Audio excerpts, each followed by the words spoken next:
Hey again, everybody. It's Toronto Guy. It is Friday, March the 17th. On a roll, man. This is like, I don't know how many this week, but it's time for another read and react article news story. This is a good one, as in, this is good news. And it's quite surprising, as you will realize as I begin to read. Link in the article.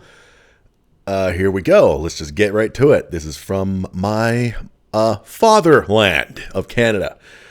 BC, that's British Columbia.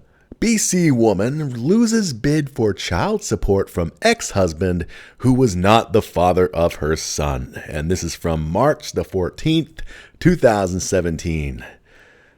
Already, it's like, anyone's ever heard of ASMR, which I just recently discovered. It's like very relaxing for the brain, especially if it's like, a woman talking dirty.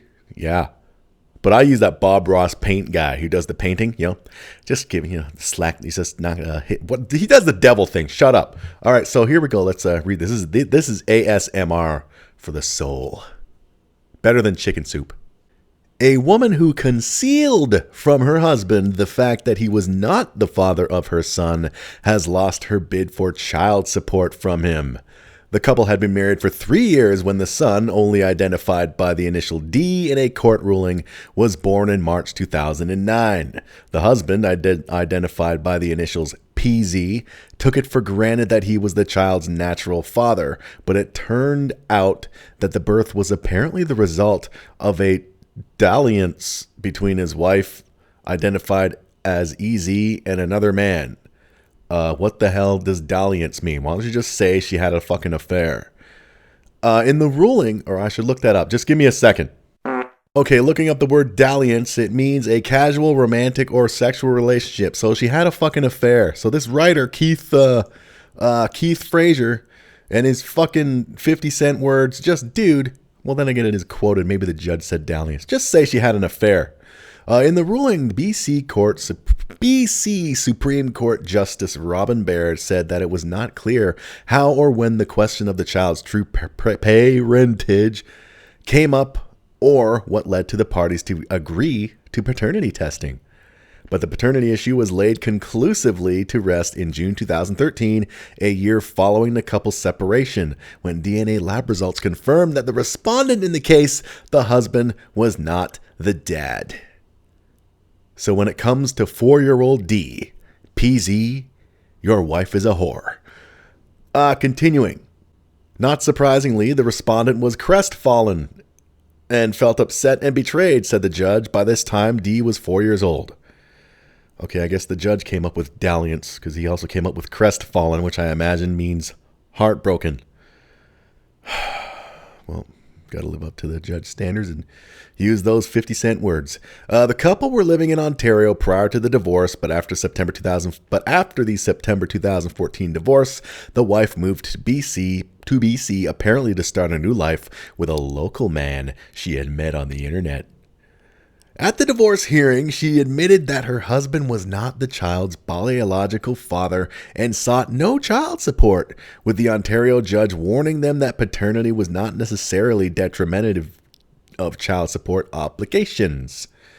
Meaning that, meaning the Ontario judge, what he was saying, I guess, is that, you don't have to be the biological father to be ordered to pay child support. I remember hearing this on the Tom Likas stuff, which is why this whole story surprises me, because he was always saying that, you don't have to be the biological father of a kid in order to be ordered to pay child support. All you have to do is, if the kid thinks of you as the dad and how long you've lived there and all that shit. So yeah, that's what this judge was talking about. Let's continue.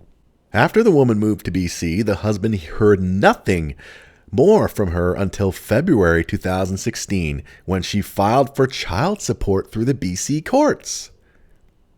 So first she said she didn't want child support, left Ontario, took her kid with her to BC to live with a dude she met on the fucking internet, and then decided, you know what? I want child support. Let's continue. She claimed he had acted as a parent to D during the brief interval between his birth and the breakdown of the marriage, and alleged that her husband carried on as a parent until the time of the divorce. But the husband said he'd not had any contact with the boy since a few months after the separation, an assertion accepted by the judge. He conceded that he conceded that he voluntarily assumed the role of parent, but only on the basis of a serious mistake of fact that set aside his consent. In the ruling, Baird noted that there was no doubt that when Dee was born, the husband believed him to be his natural child, with his name appearing on the boy's birth certificate and him caring and providing for Dee in every aspect for a short time. Dee would, of course, have considered the respondent to be his father, although they have now been estranged for longer than they have lived together, and his memories are bound to become vague and dim, said the judge. That's a very good point, Judge. Meaning, the kid's too young to really know. He was only 4, and then his mother bailed, took him.